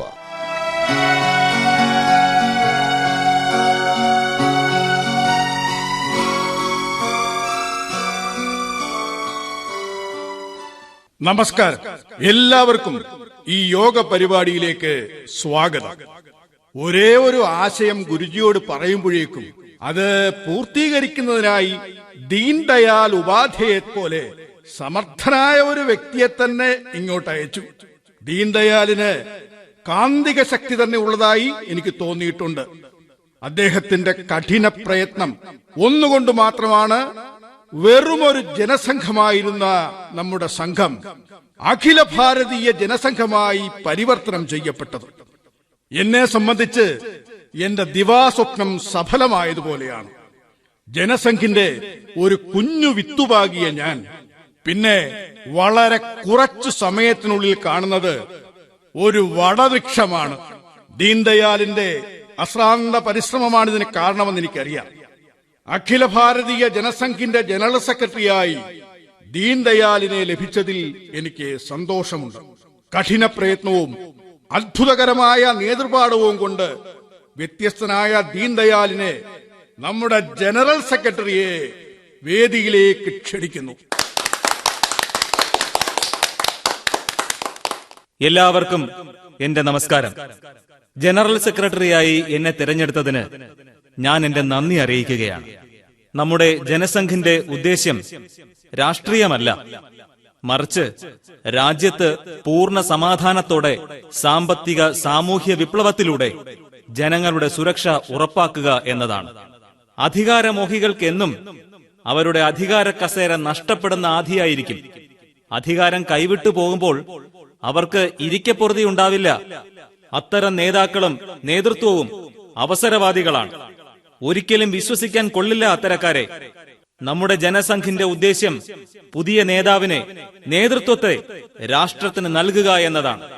ആവേശം കൊള്ളിക്കുന്ന കുറെ പോർവിളികളുടെ ജയജയാരവങ്ങളും സമരങ്ങളൊന്നുമല്ല യഥാർത്ഥമായ നിഷ്പക്ഷമായ നേതൃത്വം ഉണ്ടാക്കുന്നത്. അജ്ഞാനിയെന്നറിയപ്പെട്ട സാധാരണക്കാരൻ വാസ്തവത്തിൽ ബുദ്ധിമാനായിരിക്കും. കാരണം അയാൾ കല്ലും മുള്ളും കടന്നു വന്നവനായിരിക്കും. ഏത് സംഘർഷാവസ്ഥയും തരണം ചെയ്യാൻ പ്രാപ്തിയുള്ളവനായിരിക്കും. രാഷ്ട്രത്തിന്റെ കാര്യമാവുമ്പോൾ കുടുംബവാഴ്ച ഉണ്ടാവാൻ പാടില്ല. ഭാരതീയ ജനസംഘം വഴി സാധാരണക്കാരിൽ സാധാരണക്കാരായ ജനങ്ങളെ സംഘടിപ്പിക്കുകയാണ് എന്റെ ആഗ്രഹവും ലക്ഷ്യവും. വന്ദേ മാതരം, വന്ദേ മാതരം, വന്ദേ മാതരം, വന്ദേ മാതരം, വന്ദേ മാതരം, വന്ദേ മാതരം, വന്ദേ മാതരം.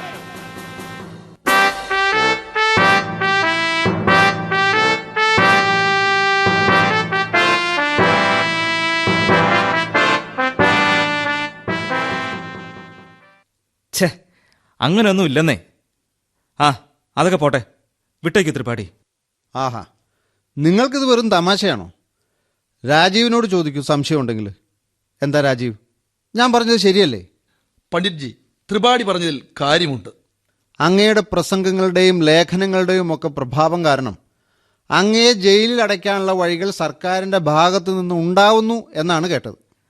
ആ, അതിന്റെ അർത്ഥം സാധാരണ ജനങ്ങളെ സംഘടിപ്പിച്ച് കാര്യങ്ങൾ മനസ്സിലാക്കുന്നതിനുള്ള നമ്മുടെ ശ്രമം വിജയം കാണുന്നുണ്ടെന്നല്ലേ ത്രിപാഠി? നമുക്കിനിയും പുതിയ വഴികൾ കണ്ടെത്തേണ്ടിയിരിക്കുന്നു. ത്രിപാഠിജി, ദീനദയാലിനോട് ഏറ്റുമുട്ടുന്നത് എളുപ്പമല്ലെന്ന് സർക്കാരിനറിയാം. ഒരു തരത്തിലും തോൽക്കാൻ മനസ്സില്ലാത്തയാളാണ്. അദ്ദേഹത്തിന്റെ എഴുത്ത് നിർത്തിക്കാൻ ഒരാൾക്കും സാധിക്കുകയില്ല. ആ, നിങ്ങൾക്ക് ഓർമ്മയില്ലേ, അന്ന് പാഞ്ചജന്യം പത്രം ജനങ്ങൾക്കിടയിൽ വലിയ മതിപ്പുണ്ടാക്കിയപ്പോ അതിനെ സർക്കാർ നിരോധിച്ചു. അന്നേരം ഉണ്ടായതെന്താ? നമ്മൾ വിചാരിച്ചു ഇനി അദ്ദേഹത്തിന്റെ ലേഖനങ്ങളൊന്നും പുറത്തു വരില്ലെന്ന്. അപ്പോഴതാ ഹിമാലയ പത്രിക പുറത്തിറക്കുന്നു. അതിനും വിലക്ക് വീണപ്പോൾ ഒരു വിഷമവുമില്ലാതെ അടുത്ത രാഷ്ട്രഭക്ത് പത്രത്തിലൂടെ എഴുത്തു തുടർന്നു. ദീനദയാൽ ഉണ്ടെങ്കിൽ അസാധ്യമായതെന്തും സാധ്യമാക്കുമെന്ന് സർക്കാരിനിപ്പോ മനസ്സിലായി കാണും. മിത്രങ്ങളെ, നമ്മുടെ നിലയ്ക്കാത്ത ശ്രമങ്ങളാണ് നമുക്കെന്നും പുതിയ വഴികൾ കാണിച്ചു തരുന്നത്. ഒരു ശ്രമം ഇപ്പോൾ നടന്നുകൊണ്ടിരിക്കുന്നുണ്ടല്ലോ, നോക്കാം എന്താവുമെന്ന്. എന്താണ് ഉദ്ദേശിക്കുന്നത്? എനിക്ക് മനസ്സിലായില്ല. സർക്കാരിന്റെ കാര്യമാണോ? പിന്നല്ലാതെ, ബ്രിട്ടീഷുകാരിൽ നിന്നുള്ള സ്വാതന്ത്ര്യം മാത്രം ഉദ്ദേശിച്ചായിരുന്നോ നമ്മൾ നടത്തിയ സമരങ്ങൾ? നിങ്ങൾ എന്താ പറഞ്ഞു വരുന്നത്? എനിക്കൊരു പിടിയും കിട്ടുന്നില്ലല്ലോ. രാജ്യഭരണം ശരിയായ സുരക്ഷിത കരങ്ങളിലല്ലാത്തതുകൊണ്ട് തന്നെ നമ്മൾ ആഗ്രഹിച്ചതുപോലെ അല്ലല്ലോ നമ്മുടെ രാജ്യം മുന്നോട്ടു പോകുന്നത്.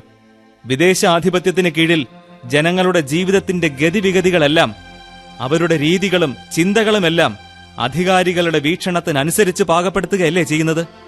നമ്മുടെ രാഷ്ട്രത്തിന്റെ സാംസ്കാരിക അന്തരീക്ഷം ദുഷിച്ചുകൊണ്ടിരിക്കുകയാണ്. രാഷ്ട്രത്തോട് ജനങ്ങൾക്കുണ്ടാകേണ്ട ശ്രദ്ധയും ആദരവുമില്ലാതെ നശിക്കുകയല്ലേ ചെയ്യുന്നത്. ശരിയാണ്, താങ്കൾ പറഞ്ഞതിനോട് പൂർണ്ണമായും യോജിക്കുന്നു. സ്വാതന്ത്ര്യലബ്ധിക്ക് ശേഷവും നമ്മുടെ രാജ്യം മുൻപുള്ള അതേ അവസ്ഥയിൽ തുടരുമ്പോൾ സ്വാതന്ത്ര്യത്തിന് എന്തർത്ഥമാണുള്ളത്? എന്താണ് നമുക്ക് ലാഭം കിട്ടിയത്? ഭരണസിരാ കേന്ദ്രത്തിൽ ഇരിക്കുന്നവർക്ക് നമ്മുടെ ഭാരതത്തിന്റെ മഹത്തായ സംസ്കാരത്തെയും പാരമ്പര്യത്തെയും കുറിച്ചുള്ള അഭിമാനം സിരകളിൽ പടരണം. തലപ്പത്തിരിക്കുന്നവർ എന്നും ഓർക്കണം, നമ്മൾ ഈ പുണ്യഭൂമിയുടെ മക്കളാണ്, ഈ മണ്ണിൽ ഉയർക്കൊണ്ടവരാണെന്ന്. ഈ രാജ്യത്തെ കോടിക്കണക്കിന് ജനങ്ങളുടെ ഹൃദയത്തിൽ മുഴങ്ങുന്നതുപോലെ അധികാരികളുടെ ഹൃദയങ്ങളിലും അതുപോലെ മുഴങ്ങണം രാജ്യസ്നേഹത്തിന്റെ ധ്വനി. ഓരോ ഭാരതീയന്റെയും ക്ഷേമവും സുഖവുമാവണം നമ്മുടെ ലക്ഷ്യം. ഓരോ ഭാരതീയന്റെയും ദുഃഖം തുടച്ചു നീക്കുന്നതാവണം നമ്മുടെ കർമ്മം. ഇതൊന്നും സംഭവിക്കുന്നില്ലെങ്കിൽ നമുക്ക് കിട്ടിയ സ്വാതന്ത്ര്യം നിരർത്ഥകമാണ്. ദീനദയാൽജി, രാഷ്ട്രത്തിന്റെയും ജനങ്ങളുടെയും നന്മയെയും രാഷ്ട്രത്തിന്റെ സംസ്കാരം നിലനിർത്താനും ഉയർത്തിപ്പിടിക്കാനുമുള്ള അഭിവാഞ്ഛയെയും കുറിച്ച് മാത്രം ചിന്തിക്കാൻ അങ്ങേക്ക് മാത്രമേ കഴിയൂ. അധികാരം മോഹിച്ച് ഭരണത്തിൽ ഉയർന്ന സ്ഥാനം മാത്രം മോഹിച്ചു വരുന്ന അത്യാഗ്രഹികൾക്ക് സ്വാതന്ത്ര്യം ലാഭക്കച്ചവടമാണ്. അവർക്ക് സ്വന്തം ലാഭവും അവരുടെ കുടുംബത്തിന്റെ ലാഭവും മാത്രമാണ് ചിന്ത. എന്ത് ചെയ്യാൻ കഴിയും അത്തരക്കാരെ? അതുകൊണ്ടാണ് പറയുന്നത്, സാധാരണക്കാരനായ ഓരോ വ്യക്തിയെയും സർക്കാരിനോട് ചോദ്യങ്ങൾ ചോദിക്കാൻ പ്രാപ്തരാക്കണം. സർക്കാരിന്റെ പ്രവൃത്തികൾ ഒന്നും ജനക്ഷേമകരമല്ലാത്തത് എന്തുകൊണ്ടെന്ന് അവരെ കൊണ്ട് തന്നെ ചോദിപ്പിക്കണം. ഒരു കാര്യം ചോദിക്കട്ടെ പണ്ഡിറ്റ്ജി? ഒന്നല്ല, എത്ര വേണമെങ്കിലും ചോദിക്കൂ. അങ്ങയുടെ ലേഖനങ്ങളൊക്കെ ജനങ്ങളിൽ ചലനങ്ങൾ ഉണ്ടാക്കിയിട്ടുണ്ട്. ഇതെങ്ങനെയാണ് എല്ലാം കൂടി ഒരുമിച്ച് കൊണ്ടുപോകുന്നതെന്നാണ് ഞാൻ അത്ഭുതപ്പെടുന്നത്. ഈ പത്രങ്ങളുടെ മേൽനോട്ടം, സംഘത്തിന്റെ പ്രവർത്തനങ്ങൾ, ജനസംഘിന്റെ ജനറൽ സെക്രട്ടറി പദവും അതിന്റെ കാര്യങ്ങളും, താങ്കൾക്കല്ലാതെ വേറെ ഒരാൾക്കും ഇത്രയും താല്പര്യത്തോടെ ഇത്രയും ഭംഗിയായി ഇതെല്ലാം ഒരുമിച്ച് കൊണ്ടുപോകാൻ കഴിയില്ല. അങ്ങനൊന്നുമില്ല ത്രിപാഠി. എല്ലാവരും അവരവരുടെ ജോലികൾ കൃത്യമായും ഭംഗിയായും താല്പര്യത്തോടെയും ചെയ്യുന്നുണ്ടെന്നാണ് ഞാൻ കരുതുന്നത്. നമ്മുടെ എല്ലാവരുടെയും ലക്ഷ്യം രാജ്യത്തിന്റെ അഭിമാനം ഉയർത്തുക, രാജ്യത്തിന്റെ സംസ്കാരത്തിന്റെ നിലനിൽപ്പിനും ഉയർച്ചയ്ക്കും വേണ്ടി പ്രവർത്തിക്കുക എന്നതാണ്. അത് ഭരണപക്ഷത്തെ മനസ്സിലാക്കി കൊടുക്കുകയും വേണം. സമൂഹ മനസ്സിനെ മനസ്സിലാക്കിക്കൊണ്ടുവേണം നമ്മുടെ പ്രവർത്തനങ്ങൾ. വ്യക്തിഗത ഇഷ്ടങ്ങളെയും വളർച്ചയെയും കുറിച്ച് മാത്രം ചിന്തിക്കുന്നതാണ് മൂല്യച്യുതിയിലേക്ക് നയിക്കുന്നത്. സാമൂഹികമായ ഉന്നതിക്ക് വേണ്ടിയുള്ള പ്രവർത്തനങ്ങൾ രാഷ്ട്രത്തെ പരിഗണിച്ചുകൊണ്ടുള്ള പ്രവർത്തനങ്ങളായി പരിണമിക്കും. അപ്പോൾ മാത്രമാണ് നമുക്ക് കിട്ടിയ സ്വാതന്ത്ര്യത്തിന് അർത്ഥവും ഫലവും ഉണ്ടാകുന്നത്. ശരിയാണ്, കൃത്യമാണ് അങ്ങ് പറയുന്നത്. പദ്ധതികൾ കമ്മീഷൻ ചെയ്യുന്നതും വിശേഷ രീതിയിൽ തന്നെ ആവണം. ഇപ്പോഴുള്ള പ്രശ്നങ്ങൾ എന്താണെന്ന് കൃത്യമായി പഠിച്ച് അവയ്ക്ക് താൽക്കാലികമായും പിന്നീട് സ്ഥിരമായുമുള്ള പരിഹാരം കണ്ടുപിടിച്ച് നടപ്പിലാക്കണം. പഞ്ചവത്സര പദ്ധതിയിൽ എല്ലാവർക്കും തൊഴിൽ ഉറപ്പാക്കുന്ന ഒരു വ്യവസ്ഥ വച്ചാലോ? നിങ്ങൾ രണ്ടുപേരും എന്തു പറയുന്നു? ചിന്തനീയമായ കാര്യമാണ്. പക്ഷെ മാറ്റം വരാനും പ്രാവർത്തികമാക്കാനും സമയമെടുക്കില്ലേ? ശരിയാണ്. നമ്മുടെ എഴുത്തിന്റെ ശക്തി ഇതിൽ പ്രധാന പങ്കുവഹിക്കും. ഇംഗ്ലീഷ് ഭാഷയിലുള്ള പത്രങ്ങളും മാസികകളും നമ്മുടെ ജനങ്ങൾക്കിടയിൽ പ്രചാരമുണ്ടെങ്കിലും ഹിന്ദി ഭാഷയിലുള്ള പത്രമാസികകളിലാണ് എനിക്ക് കൂടുതൽ പ്രതീക്ഷ. പക്ഷേ ഇംഗ്ലീഷിന്റെ പ്രഭാവം പൂർണ്ണമായും ഇല്ലാതായിട്ടുമില്ല എന്ന് നമ്മൾ ശ്രദ്ധിക്കേണ്ടതുണ്ട്. പണ്ഡിറ്റ്ജി, ഇംഗ്ലീഷിന്റെ പ്രഭാവം ഇവിടെ ആഴത്തിൽ തന്നെയുണ്ട്. അത്ര പെട്ടെന്നൊന്നും തുടച്ചു നീക്കാൻ പറ്റുമെന്ന് തോന്നുന്നില്ല. ഇംഗ്ലീഷിന്റെ പ്രഭാവം കുറയ്ക്കാൻ ബുദ്ധിമുട്ടായിരിക്കും എന്നത് ശരി തന്നെ. പക്ഷേ അസാധ്യമാണെന്ന് എനിക്ക് തോന്നുന്നില്ല. ഒരു പ്രത്യേക ഭാഷയോട് എനിക്ക് വൈരമൊന്നുമില്ല. പക്ഷെ നമ്മുടെ ഭാഷയും സംസ്കാരവും നമ്മുടെ ഹൃദയത്തിലുള്ളതാണ്. നമ്മുടെ ജീവന്റെ ആധാരമാണത്. ഓർമ്മയില്ലേ നമ്മൾ ബ്രിട്ടീഷിനെതിരെയുള്ള സ്വാതന്ത്ര്യ സമരം നയിക്കുമ്പോൾ പറഞ്ഞ വാചകം? സ്വരാജ്യമെന്ന ദാഹത്തെ സുരാജ്യം എന്നതുകൊണ്ട് ശമിപ്പിക്കാനാവില്ല എന്ന്. അതുപോലെ ഇംഗ്ലീഷ് പലർക്കും നല്ല ഭാഷയായി തോന്നുന്നുണ്ടാവും. പക്ഷേ അതൊരിക്കലും നമ്മുടെ സ്വന്തം ഭാഷ നൽകുന്ന അനുഭൂതിയോ തൃപ്തിയോ നൽകില്ല. നമ്മുടെ രാജ്യത്തിന്റെ അഭിമാനം നമ്മുടെ സ്വന്തം ഭാഷയും കൂടി ചേർന്നതാണ്. അല്ലെങ്കിൽ അതങ്ങനെ ആവണം.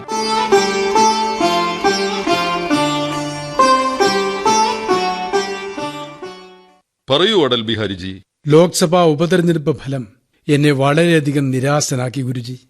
ഭാരതീയത, ദേശസ്നേഹം ഇവ രക്തത്തിലരിഞ്ഞ രാഷ്ട്രനന്മയല്ലാതെ മറ്റൊന്നും ചിന്തിക്കാതെ ഏത് നിമിഷവും കർമ്മനിരതനായ ഒരു നേതാവ് എങ്ങനെ ഇലക്ഷനിൽ തോറ്റു?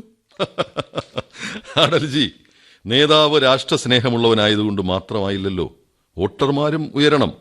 അവർ സ്വന്തം മതമാർഗത്തിൽ നിന്നും മാറി ഉയർന്നു ചിന്തിച്ച് വോട്ട് ചെയ്യാനുള്ള പ്രാപ്തിയും മനസ്സുമുള്ളവരാകണം. നമ്മുടെ എതിർ സ്ഥാനാർത്ഥി ഠാക്കൂർ രാജ്ദേവ് സിംഗിനെ പോലെ എന്തെങ്കിലും കപടതന്ത്രം പ്രയോഗിച്ചിരുന്നെങ്കിൽ ദീൻദയാൽ തെരഞ്ഞെടുപ്പിൽ ജയിച്ചേനെ. നല്ല ആള് തന്നെ, അതും ദീൻദയാൽ. അതും ഗൂഢാലോചനയും കപടതന്ത്രവുമല്ലേ. തെരഞ്ഞെടുപ്പ് പ്രചരണത്തിനായി ദീൻദയാലിനെ ബ്രാഹ്മണ സമാജക്കാർ അങ്ങോട്ട് ക്ഷണിച്ചപ്പോൾ അദ്ദേഹം അവിടെ അവരോട് പറഞ്ഞത് എന്താണെന്നറിയില്ലേ? ഞാൻ ബ്രാഹ്മണനാണെന്നതുകൊണ്ട് മാത്രം നിങ്ങൾ എനിക്ക് വോട്ട് തരണ്ട. ജനസംഘിന്റെ നേതാവായതുകൊണ്ടും ഇപ്പോഴത്തെ സർക്കാരിന്റെ പോളിസിക്കെതിരാണ് ഞാൻ പ്രവർത്തിക്കുന്നത് എന്നതുകൊണ്ടും മാത്രം മതി നിങ്ങളുടെ വോട്ട് എന്ന്. അങ്ങനെ പറയാൻ ദീൻദയാലിന് മാത്രമേ കഴിയൂ. നമ്മളും നമ്മുടെ എതിർ പാർട്ടികളെ പോലെ ആയാൽ പിന്നെ അവരും നമ്മളും തമ്മിൽ എന്താ വ്യത്യാസം, അല്ലേ ഗുരുജി? അതെ, പക്ഷേ ദീൻദയാൽ വിജയിച്ചിരുന്നെങ്കിൽ ഗുണമായിരുന്നേനെ. പിന്നെ ദീൻദയാലിന് തെരഞ്ഞെടുപ്പും സ്ഥാനാർത്ഥിത്വവും മത്സരവും താല്പര്യമുള്ള കാര്യങ്ങളല്ല. എല്ലാവരും അങ്ങനെ നിർബന്ധിച്ചത് കൊണ്ട് തന്നെയാണ് അയാൾ മത്സരിക്കാൻ സമ്മതിച്ചത്. എന്നുവെച്ച് അയാൾ അറിഞ്ഞുകൊണ്ട് തോറ്റുകൊടുത്തു എന്നും അതിനർത്ഥമില്ല.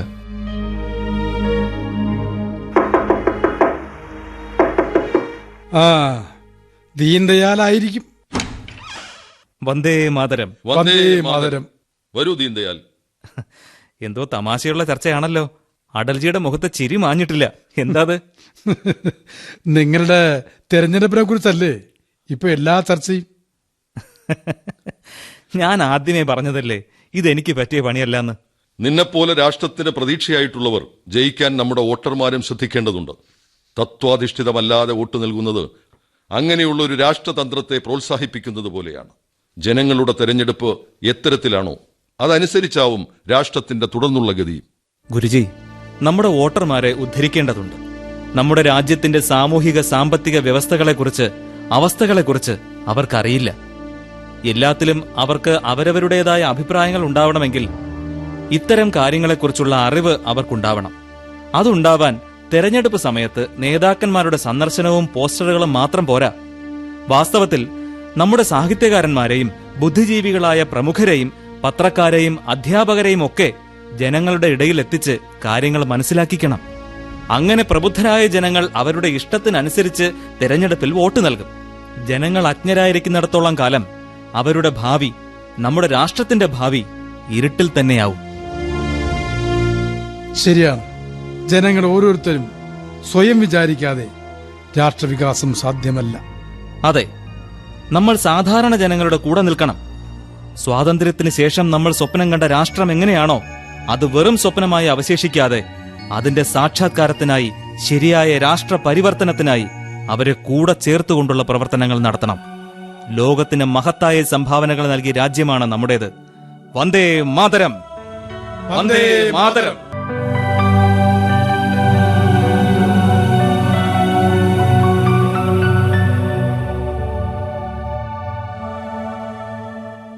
എന്തോ കാര്യമായ ആലോചനയിലാണല്ലോ ദീൻദയാൽ. ഞങ്ങൾ വന്നതൊന്നും അറിഞ്ഞില്ല. ഓ അടൽജി, നാനാജി, വരൂ വരൂ. ക്ഷമിക്കണം, ഞാൻ എന്തൊക്കെയോ ചിന്തകൾ മുഴുകിപ്പോയി. നിങ്ങൾ വന്നത് അറിഞ്ഞതേയില്ല. ഹേയ്, ക്ഷമാപണത്തിന്റെ ഒന്നും ആവശ്യമില്ല. ദീൻദയാൽ ചിന്തകളിൽ മുഴുകുന്നതിൽ അത്ഭുതമൊന്നുമില്ല. അതൊക്കെ സ്വാഭാവികമല്ലേ? പിന്നെ നമ്മളോടും കൂടി പറയാൻ പറ്റിയ കാര്യങ്ങളാണോ ചിന്തിച്ചു കൂട്ടുന്നത്? പിന്നില്ലാതെ. നിങ്ങളോട് എനിക്ക് എന്താണ് ഒളിച്ചു വെക്കാനുള്ളത്? നമ്മളെല്ലാവരും ഒരുപോലെ രാഷ്ട്ര നന്മയ്ക്കായി അവരവരുടേതായ രീതിയിൽ ഭാഗഭാക്കാകുന്നവരല്ലേ? പക്ഷേ ദീൻദയാലിനെ പോലെ ഇതുപോലെ കഠിനപ്രയത്നം ചെയ്തവരോ ചെയ്യുന്നവരോ ആരും ഉണ്ടാവില്ല. രാഷ്ട്ര നിർമ്മാണ കർമ്മങ്ങളിൽ മുഴുകി പ്രവർത്തിച്ചവരുടെ ലിസ്റ്റിൽ ഞാൻ ഏറ്റവും താഴെയായിരിക്കും. പക്ഷേ തോൽവി സമ്മതിക്കാൻ ഞാൻ തയ്യാറല്ല.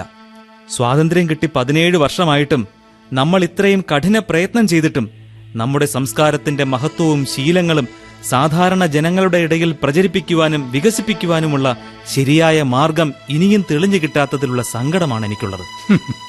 ഇപ്പോഴാണ് താങ്കൾ ഇത്രയും ചിന്താധീനായിരിക്കുന്നതിന്റെ കാരണം മനസ്സിലായത്. നമ്മുടെ നാടിനെ സ്വർണപക്ഷിയായാണ് മറ്റുള്ളവർ വിശേഷിപ്പിച്ചത്. ലോകമാകെ വിജ്ഞാനം പകർന്ന രാഷ്ട്രമാണ് നമ്മുടേത്. ഇതിനൊക്കെയുള്ള കാരണമെന്താണ്? നമ്മുടെ മഹത്തായ പാരമ്പര്യവും സംസ്കാരവും. ആ പാരമ്പര്യവും സംസ്കാരവുമാണ് ഇത്രയും അടിച്ചമർത്തപ്പെടലുകൾക്കിടയിലും തലയുയർത്തി നിൽക്കാൻ നമ്മെ പ്രേരിപ്പിച്ചത്. അതാണ് നമ്മൾ ഇന്നും അഭിമാനത്തോടെ ജീവിച്ചിരിക്കുന്നതിന്റെ അടിസ്ഥാന കാരണം. നമ്മുടെ ജനങ്ങളെ രാഷ്ട്ര പാരമ്പര്യത്തെക്കുറിച്ചും സംസ്കാരത്തെക്കുറിച്ചും നമ്മുടെ ശക്തിയെക്കുറിച്ചും ഇനിയും ഉദ്ബോധിപ്പിക്കേണ്ടിയിരിക്കുന്നു. ശരിയാണ്. പക്ഷേ നമ്മുടെ സമൂഹത്തിലും രാജ്യത്തു തന്നെയും വിഭിന്ന ചിന്തകളും വിശ്വാസങ്ങളും കയറിക്കൂടിയിരിക്കുന്നു.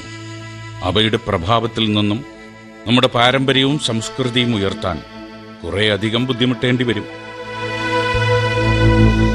സാമ്പത്തികവാദവും സാമൂഹ്യവാദവും ഒക്കെയായി പലവിധ ചിന്തകളും വിചാരങ്ങളും തർക്കങ്ങളും ഉണ്ടാവാം. അത് നമ്മുടെ സ്വന്തം ചിന്തകളിൽ നിന്ന് വരുന്നതല്ലേ. പക്ഷേ വിദേശ താൽപര്യങ്ങളെ മുൻനിർത്തിയുള്ള ചിന്തകൾ നമ്മുടെ രാജ്യത്തിന് ഒരിക്കലും നന്മ വരുത്തില്ലല്ലോ. ഭാരതത്തിന്റെ പാരമ്പര്യത്തെ, രാജ്യവ്യവസ്ഥയെ വിദേശികളുടെ ചിന്തയ്ക്ക് അനുസൃതമായി നീക്കിയാൽ എങ്ങനെ ശരിയാവും? എങ്ങനെ രാഷ്ട്ര പുരോഗതി കൈവരിക്കാൻ കഴിയും? പാശ്ചാത്യ ദർശനങ്ങളാണ് ആധുനികമെന്ന മിഥ്യാധാരണയിൽ വിദേശ ചിന്തകൾക്ക് നമ്മുടെ രാജ്യത്തെ അടിയറ വച്ചിരിക്കുകയാണ് ഈ സ്വാതന്ത്ര്യ അനന്തര സർക്കാർ. നമ്മുടെ ഭാരതീയ പാരമ്പര്യം പഴഞ്ചനാണ് പോലും. കഷ്ടം. ദീൻദയാൽ അവരവരുടെ സ്വാർത്ഥ ലാഭത്തിന് വേണ്ടിയുള്ള കളികളാണ്. സാധാരണ ജനങ്ങളെക്കുറിച്ച് ലവലേശം പോലും ചിന്തയില്ല അവർക്ക്. അതുകൊണ്ടാണ് നമ്മൾ പറയുന്നത് എല്ലാ രോഗികൾക്കും ഒരേ മരുന്ന് പ്രയോഗിക്കാൻ പറ്റില്ല. അതുപോലെ വ്യത്യസ്ത രാജ്യങ്ങൾ ഒരേ വ്യവസ്ഥയിൽ പോവുക സാധ്യമല്ല. ഓരോ ദേശത്തിനും അവരവരുടേതായ സാമൂഹിക, സാമ്പത്തിക, സാംസ്കാരിക പരിസ്ഥിതികളുണ്ട്. ശരിയാണ്. പക്ഷേ നമ്മൾ പറയുന്ന വിദേശ വ്യവസ്ഥയെ ഇല്ലാതാക്കി നമ്മുടെ രാജ്യത്തിന് അനുയോജ്യമായ വ്യവസ്ഥ കൊണ്ടുവരികയും വേണമല്ലോ. അതാണ് പറഞ്ഞു വരുന്നത്. അതിനുള്ള സൂത്രം നമ്മുടെ തന്നെ പാരമ്പര്യത്തിലും സംസ്കാരത്തിലും ഒളിഞ്ഞിരിക്കുന്നുണ്ട്. എന്തുകൊണ്ടാണ് ഭാരതത്തെ സ്വർണപക്ഷിയെന്ന് മറ്റുള്ളവർ വിശേഷിപ്പിച്ചത്? നമ്മൾ എല്ലാ കാര്യത്തിലും സ്വയം പര്യാപ്തരായിരുന്നു. ഒരു കാര്യത്തിനും മറ്റുള്ളവരെ ആശ്രയിച്ചിരുന്നില്ല. ഇപ്പോൾ നമ്മുടെ ദേശത്തിൻ്റെതായ എല്ലാ നല്ല കാര്യങ്ങളെയും നമ്മൾ പഴഞ്ചനാണെന്ന് മാറ്റിവെച്ച് വിദേശത്തുള്ളവ ആധുനികമെന്ന് പറയുന്നവരെ പ്രോത്സാഹിപ്പിക്കുകയാണ്. എങ്ങനെയും തൊഴിലവസരങ്ങൾ വർദ്ധിപ്പിച്ച് നമുക്ക് കർമ്മനിരതരാവുക തന്നെ വേണം. പിന്നെ രാജ്യത്തെ ചില കാര്യങ്ങളിൽ പ്രത്യേക രൂപരേഖ ഉണ്ടാക്കേണ്ടതുണ്ട്. എങ്ങനെയുള്ള കാര്യങ്ങളാണ് ഉദ്ദേശിക്കുന്നത്? അതായത്, ഇപ്പോൾ പ്രായപൂർത്തിയായവർക്ക് മതാധികാരം ഉള്ളതുപോലെ, പ്രായപൂർത്തിയായ ആർക്കും ഇലക്ഷനിൽ മത്സരിക്കാൻ അവകാശമുള്ളതുപോലെ, പ്രായപൂർത്തിയായ എല്ലാവർക്കും ജോലി ലഭിക്കാനുള്ള അവസരം ഉണ്ടാക്കണം. സാമ്പത്തിക രാഷ്ട്രീയ സ്വയം പര്യാപ്തത നേടാനുള്ള അവസരം ഉണ്ടാക്കണം. അതിനായി രാജ്യം സാമ്പത്തികമായി സ്വയം പര്യാപ്തമാവണം. അതെങ്ങനെ സാധിക്കുമെന്നാണെങ്കിൽ കേട്ടോളൂ. നമ്മുടെ തന്നെ വിഭവങ്ങൾ ഉപയോഗിച്ച് ഉൽപാദനവും വിതരണവും ഉപയോഗവുമെല്ലാം നമ്മുടേത് തന്നെ ആവണം. നമ്മുടേത് മാത്രമാവണം. വിദേശ ഉൽപ്പന്നങ്ങൾക്ക് നമ്മുടെ വീട്ടിലും ജീവിതത്തിലും സ്ഥാനം കൊടുക്കരുത്. അങ്ങനെ ചെയ്യാൻ സാധിച്ചാൽ നമ്മുടെ രാഷ്ട്രത്തിലെ ഓരോ കുടുംബവും സ്വയം പര്യാപ്തമാവും. അങ്ങനെ മുഴുവൻ ജനങ്ങളും രാജ്യം തന്നെയും സ്വയം പര്യാപ്തത നേടും. ഇപ്പറഞ്ഞ കാര്യങ്ങൾ സാധാരണ ജനങ്ങളിൽ എത്തിച്ച് അവരെ ഉണർത്താനായാൽ നമ്മൾ വിജയിച്ചു. അതെ. ജനസംഘിന്റെ മീറ്റിംഗ് നടക്കാൻ പോകുകയല്ലേ. അങ്ങ് തയ്യാറായിക്കൊള്ളൂ. താങ്കൾക്കുള്ള സുവർണ അവസരമാണിത്.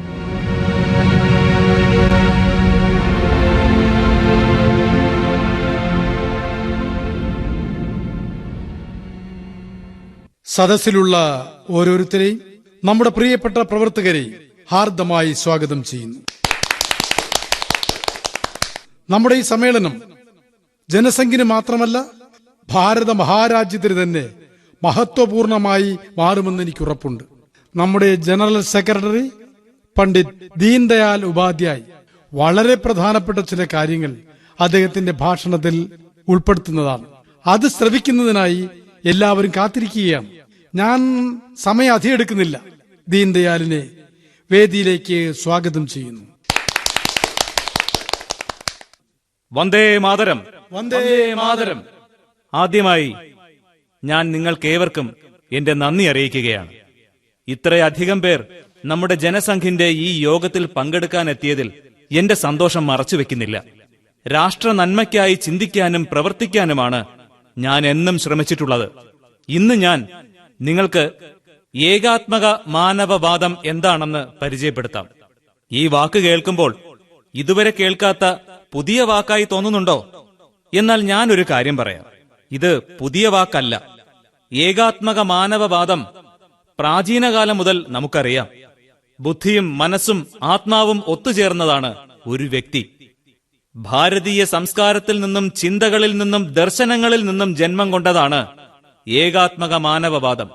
അതിലൂടെയാണ് നമ്മൾ ഭാരത സംസ്കാരത്തെക്കുറിച്ച് സംസാരിക്കുന്നത്. ധർമ്മം, അർത്ഥം, കാമം, മോക്ഷം എന്നീ ആശയങ്ങളുടെ സമ്മേളനം തന്നെയാണ് ഏകാത്മക മാനവവാദത്തിലുള്ളത്. ഈ 4 തത്വങ്ങളാണ് മനുഷ്യനെ കർമ്മനിരതനാക്കി സമൂഹത്തിന് ലാഭമുണ്ടാക്കുന്ന തരത്തിലേക്ക് പരിവർത്തനം ചെയ്യുന്നത്. വ്യക്തിയും സമൂഹവും രണ്ടല്ല. വ്യക്തിയിൽ നിന്ന് കുടുംബവും, കുടുംബത്തിൽ നിന്ന് സമൂഹവും, സമൂഹത്തിൽ നിന്ന് രാഷ്ട്രവും, അങ്ങനെ മനുഷ്യരാശിയിലെത്തുന്നതാണ് ഏകാത്മക മാനവവാദം. രാഷ്ട്രത്തിലെ ഓരോ വ്യക്തിക്കും സുഖസമൃദ്ധിയും വിദ്യാഭ്യാസവും സാംസ്കാരിക ഉയർച്ചയും ലഭ്യമാക്കുക എന്നതാവണം സർക്കാരിന്റെ നയം. സമൂഹവും സർക്കാരും ഒത്തുചേർന്ന് രാഷ്ട്രത്തിന്റെ ഉയർച്ചയ്ക്ക് വേണ്ടി പ്രവർത്തിക്കേണ്ടതുണ്ട്. ഇതാണ് ഏകാത്മക മാനവവാദത്തിന്റെ അടിസ്ഥാനം. ഇത് മനസ്സിലാക്കി അതനുസരിച്ച് പ്രവർത്തിച്ചാൽ നമ്മുടെ രാഷ്ട്രത്തിന്റെ എല്ലാ പ്രശ്നങ്ങൾക്കും പരിഹാരമാവുമെന്നാണ് എന്റെ പൂർണ്ണ വിശ്വാസം. അങ്ങനെ രാഷ്ട്ര പുരോഗതി എന്ന സ്വപ്നം സാക്ഷാത്കരിക്കാനാവും. നമ്മൾ സ്വപ്നം കണ്ട ഭാരതദേശം കെട്ടിപ്പടുക്കാൻ നമുക്ക്. വന്ദേ മാതരം, വന്ദേ മാതരം, വന്ദേ മാതരം, വന്ദേ മാതരം, വന്ദേ മാതരം, വന്ദേ മാതരം.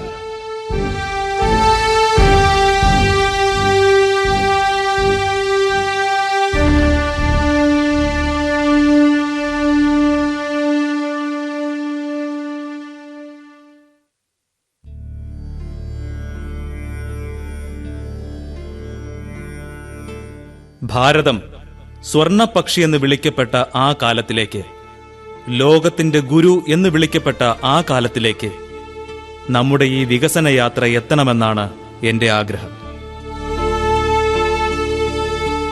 എന്റെ രാജ്യത്തെ ഓരോ പൗരനും ഏകാത്മക മാനവവാദത്തിലൂടെ ഒരുമിച്ച് നടന്ന് മുന്നേറണം. ഞാൻ നേരത്തെ പറഞ്ഞതുപോലെ മരണത്തെ മനസ്സിലാക്കാൻ എനിക്കിതുവരെ സാധിച്ചിട്ടില്ല. എല്ലാവരെയും ഏതു തരത്തിലുള്ള മരണത്തിൽ നിന്നും രക്ഷിക്കാനുള്ള ശ്രമമായിരുന്നു ഞാൻ നടത്തിയത്. എന്റെ പുണ്യഭാരതത്തിൽ പുനർജനിക്കാനാണ് എനിക്കാഗ്രഹം. എന്റെ മണ്ണിന്റെ തിലകം വീണ്ടും എന്റെ നെറ്റിയിൽ ചാർത്താൻ എനിക്ക് പുനർജനിക്കണം. പുനർജന്മത്തിൽ എനിക്ക് ഒരു തരത്തിലുള്ള മരണവും കാണേണ്ടി വരരുത്. അഥവാ അങ്ങനെ സംഭവിച്ചാലും എല്ലാം ശരിയാവും. എല്ലാവരും രക്ഷപ്പെടും. എല്ലാം ശുഭമാവും. വന്ദേ മാതരം.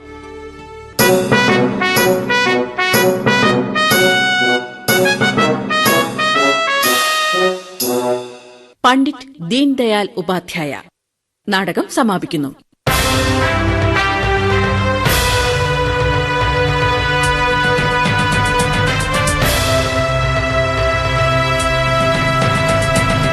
രചന ശോഭ ഭരദ്വാജ്. മലയാളം പരിഭാഷ ലക്ഷ്മിശ്രീ എസ് മാരാർ. കഥാപാത്രങ്ങളും ശബ്ദം നൽകിയവരും പണ്ഡിറ്റ് ദീൻദയാൽ ഉപാധ്യായ പെരുമാൾ ജി, അടൽ ബിഹാരി വാജ്പേയി തെങ്ങുംകോട് മോഹനൻ, ശ്യാമപ്രസാദ് മുഖർജി വൈശാഖൻ KPSC, അമ്മാവൻ ഇസ്മയിൽ സേഠ് A, അമ്മായി Bharathannoor Shantha, Guruji Sulfi Oyoor, Bhaurao Deoras Venu C Kizhakkanela, Janardhan Rao Ampoori Jayan, Nanaji KK Nujum, Rajeev Lochan Jose P Raphael, Vajnet Tripathi Munshi Dileep, Ramnath Madhu Irinchayam, Kunj Bihari Onavillu Binkumar, officer Shyam VS, പ്രതിഭാഗം വക്കീൽ അലക്സ് പോത്തൻ, വാദിഭാഗം വക്കീൽ NJ Joshilal, Balwant Shinde Santhosh Thirumala, Bajrang Sandeep S, judge Rakesh MS.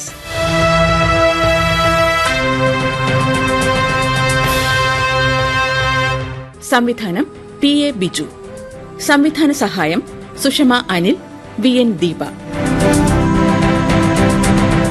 അവതരണം ആകാശവാണി തിരുവനന്തപുരം നിലയം.